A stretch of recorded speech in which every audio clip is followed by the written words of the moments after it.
Welcome to Kenton's videos. Enjoy the video. You start by confirming your device supports depth wallpaper, dual cameras or LiDAR, and the required OS. Next, open the Depth Wallpaper app or system setting and grant camera and storage permissions so files load properly. Choose your source, a portrait mode photo, a live photo, or an exported depth map, PNG or hike with depth.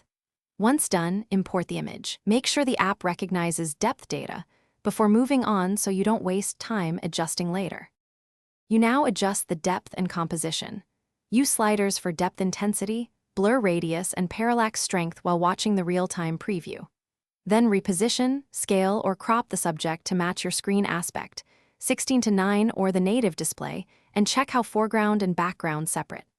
Once you see clean edges, lock the focal plane if the app offers it, and fine-tune the edge mask to reduce haloing. That way movement looks natural, and the wallpaper reacts correctly to device tilt.